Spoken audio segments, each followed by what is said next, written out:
मर्दानी देवरानी। एक अद्भुत कहानी।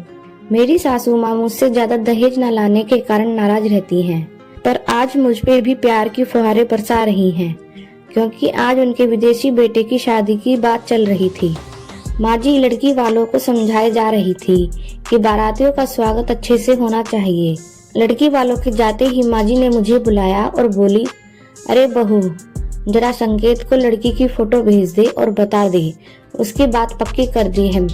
माँ जी के कहने पर मैंने फोटो भेज दी। लड़की सुंदर थी।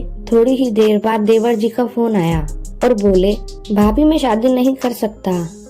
अरे देवर जी क्या हुआ, अच्छी भली तो लड़की है और माँ जी की पसंद है।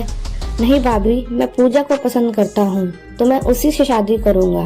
भाभी आप माँ को मना लें। यह खबर सुनते ही मानो माँ जी के पैरों के तले की जमीन खिसक गई। उधर लड़की वालों का विदेशी दामाद का सपना टूट गया और इधर माँ जी का दिल। 2 दिन तक तो माँ जी ने खाना भी नहीं खाया। पड़ोसन ने उन्हें खूब समझाया, अरे अगर संकेत ने वहीं शादी करके वहीं रह गया तो तू क्या करेगी, इससे अच्छा है कि तू मान जा। आखिर माँ जी शादी के लिए मान गई, पर शर्त यह थी कि शादी गांव में ही होगी। देवर जी खुशी खुशी मान गए। मैं भी विदेशी देवरानी पाकर खुश ही थी। ठीक 2 महीने बाद देवर जी गांव आए और बेटे और होने वाली बहू की नजर उतारने को माँ जी बेकरार थी। अब मन ही मन उसे बहू मान लिया था।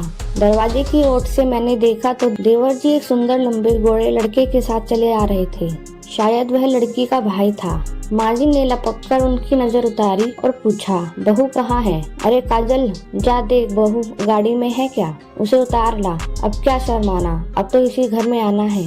मैं आगे बढ़ी ही थी कि देवर जी ने टोका, अरे माँ, यह तुम क्या कर रही हो? यही तो पूजा है जिससे मैं शादी करना चाहता हूँ। अपने बगल खड़े लड़के की ओर इशारा करके बोले। माँ जी के सर पर तो मानो किसी ने बम फोड़ दिया हो और मैं भी हल्की मूंछों वाली देवरानी देखकर हैरान थी। पूजा एक लड़का भी हो सकता है, ये मैंने सोचा न था, पर यह एक सच था और इसे सबको स्वीकार करना ही था, क्योंकि देवर जी जिद पे अड़े थे। माँ जी ने भी भारी मन से दोनों की शादी के लिए हाँ कर दी, पर गाँव के लोग क्या कहेंगे, इसलिए माँ जी ने उन्हें वापस भेज दिया। और वो माँ जी जो मुझसे खफा रहती थी, अब मैं उनकी लाडली बहू हूँ। क्यों, आप तो यह समझ ही गए होंगे। आशा करती हूँ आपको कहानी पसंद आई होगी। कहानी पसंद आए तो वीडियो को लाइक करें और चैनल को सब्सक्राइब करें।